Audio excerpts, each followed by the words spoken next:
membuka dengan memperlihatkan sepasang kekasih yang dikejar komplotan preman desa.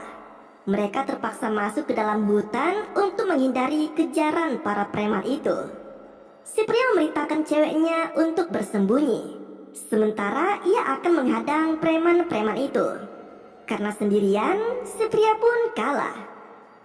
Dan si wanita ketakutan hingga berlari meninggalkan cowok serta para preman itu. Si preman yang tahu wanita itu kabur, mereka pun mengejarnya. Dan sialnya wanita itu tertangkap dan akan diperkaos beramai-ramai oleh para preman itu. Karena wanita itu melawan, si preman pun menghabisinya. Sesaat setelah itu, si cowok pun datang dan menghajar salah satu dari preman itu. Dan lagi-lagi ia pun harus kalah dan dihajar oleh para preman tersebut. Wanita yang sempat ditusuk oleh para preman itu pun akhirnya meninggoy. Dan begitu pun dengan si pria. Mereka berdua harus mati di tangan para preman itu. Sebenarnya apa sih yang terjadi? Yuk kita simak dengan tampak sepasang kekasih yang bernama Yod dan juga Boa sedang mengambil kepiting di sungai. Saat di tengah-tengah perjalanan pulang, Boa dilempar batu oleh seorang bocah nakal. Bocah tersebut langsung kabur setelah melempar Boa. Jadi Yod tidak sempat memberinya pelajaran. Yod pun mengantarkannya pulang. Ternyata Boa ini gadis bisu cuy. Ia menangis karena rindu dengan ayahnya yang telah meninggalkannya.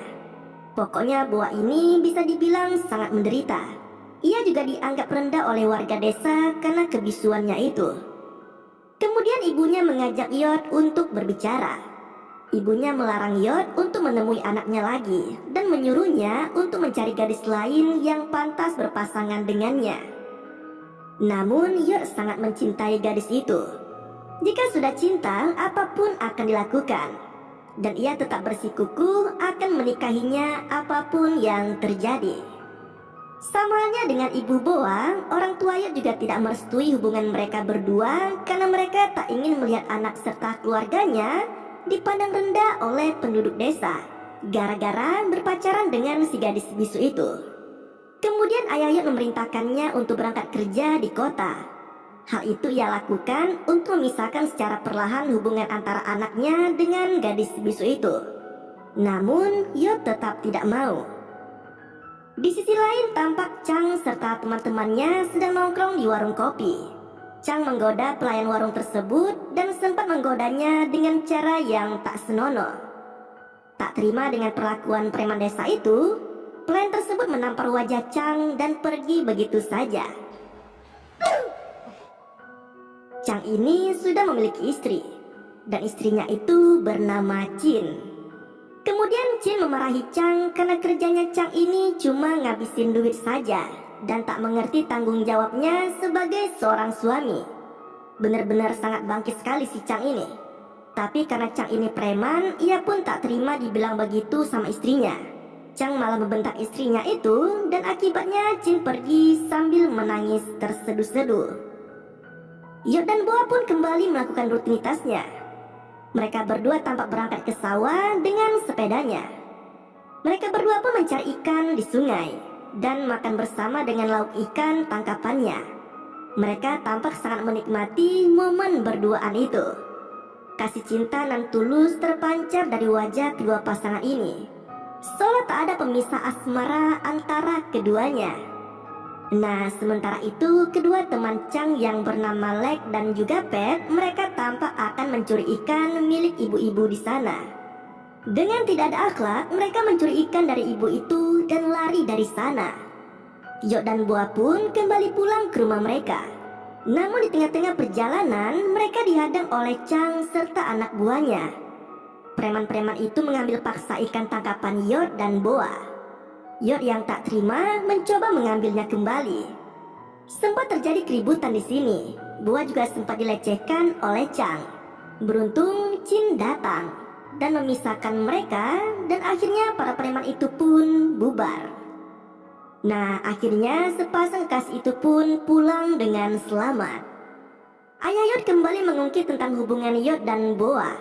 Ia tak ingin anaknya itu menikah dengan gadis bisu itu, karena ia tak ingin melihat anaknya hidup sengsara dengan gadis itu. Malam harinya, Yod terus kepikiran dengan hubungan mereka yang tak direstui oleh kedua orang tuanya. Keesokan harinya, seorang bocah mengambil pisang milik pedagang sayur. Sialnya saat itu, Boa juga sedang membawa sebuah pisang dan pedagang itu melihatnya. Menyangka jika Boa mencuri pisang miliknya, pedagang itu pun memarahi gadis bisu itu dan menuduhnya sebagai pencuri. Boa yang memang bisu, ia pun hanya pasrah dan menangis.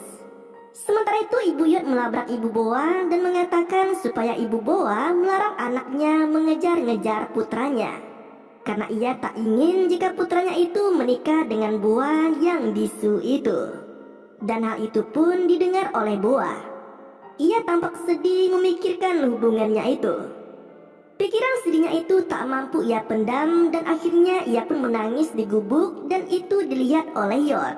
Yod pun meyakinkan Boa bahwa ia tidak akan membiarkan siapapun menghalangi cinta suci mereka. Ketika Yod sedang asik mencari ikan, tanpa ia sadari Chang serta anak buahnya membawa Boa dan berniat memperkaos gadis itu. Beruntung Yod menyadarinya dan mencari Boa.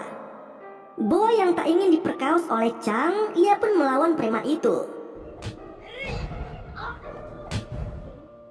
Dan akibatnya ia pun dihajar oleh preman itu. Yod sempat menolong pacarnya dan menghajar balik para preman desa itu. Namun karena ia sendirian, ia pun akhirnya kalah dan terpaksa harus merelakan pacarnya itu diperkaos oleh Chang di depan matanya. Selesai dengan urusannya, Chang pun memerintahkan anak buahnya itu untuk menghabisi nyawa pasangan itu. Di sini Boa sempat memohon agar tidak dibunuh. Namun usahanya itu tidak dihiraukan oleh para berandalan tersebut. Kemudian jasad mereka berdua dikuburkan di sekitar hutan dalam keadaan berdampingan.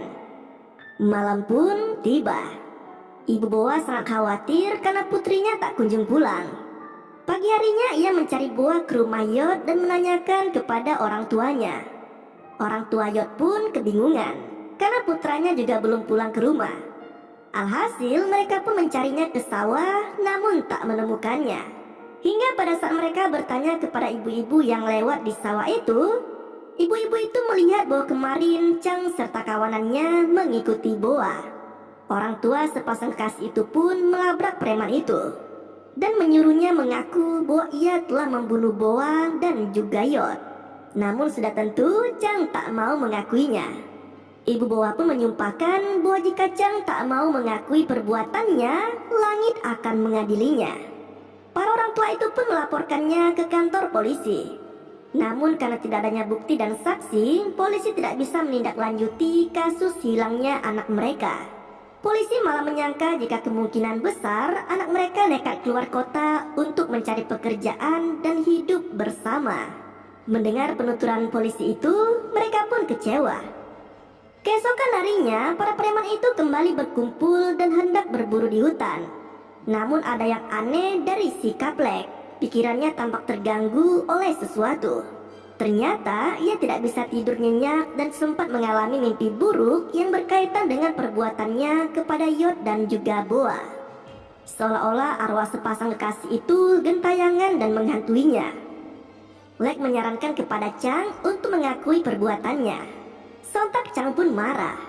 Ia mengancam akan membunuh sahabatnya itu jika ia berani buka mulut. Setelah itu mereka pun mulai memasuki hutan untuk berburu. Saat mereka berpisah, Lek melihat penampakan wanita berbaju putih. Sama halnya dengan Lek, Pet juga dihantui oleh sosok wanita berbaju putih itu. Hingga akhirnya mereka berdua pun saling bertemu dan tampak saling ketakutan.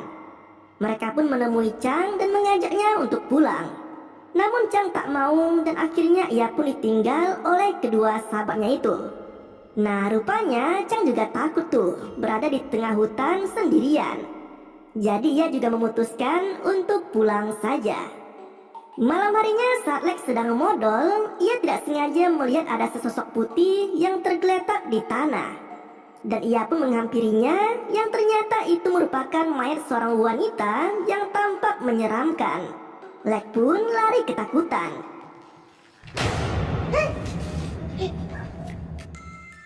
Beralih ke Chang, ia baru saja pulang ke rumahnya dan secara kebetulan ia juga melihat sosok wanita berbaju putih itu. Namun ia mengira jika itu merupakan istrinya. Nah, pas ia masuk ke kamarnya, ia melihat istrinya sedang tidur. Ia pun heran lantas siapa wanita yang ia lihat tadi. Ia kembali mengecek ke lantai bawah tempat ia melihat perempuan tadi. Dan anehnya sosok tersebut menghilang. Nah, mulai dari sini Chang mulai ketar-ketir dengan sosok hantu itu. Pat juga mengalami hal yang sama di mana ia juga dihantui oleh sosok wanita berbaju putih itu. Sementara itu, Lek kembali mengalami mimpi buruk. Hingga ia pun sampai tidur semalaman dan bersembunyi di bawah kolong rumahnya. Lek memberitahukan apa yang saat ini sedang ia alami kepada Pat. Dan Pat juga mengalami hal yang sama seperti Lek. Lek memberi saran untuk meninggalkan desa dan mencari pekerjaan di kota untuk menghindari hal-hal yang tidak diinginkan. Namun hal itu tidak disetujui oleh Pat. Ayah Lek yang menjabat perangkat desa mengusulkan untuk menangkap ketiga preman tersebut yang dicurigai telah membunuh Yod dan juga Boa. Namun hal itu tidak disetujui oleh kepala desa yang merupakan ayah dari Chang. Seperti tidak kapok dengan kejadian kemarin, Lek kembali berburu di hutan dan lagi-lagi ia dihantui oleh sosok wanita berbaju putih. Lek pun lari ketakutan dan tiba-tiba ia meninggoy secara misterius.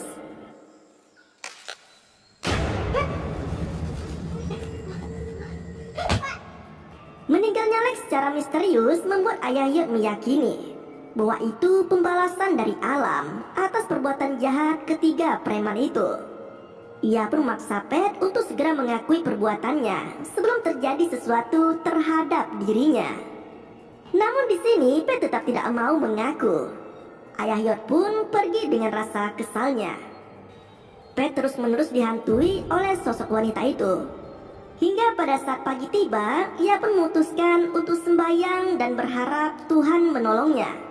Ia tersadar jiwanya tidak akan tenang sampai ia mengakui perbuatan jahatnya itu.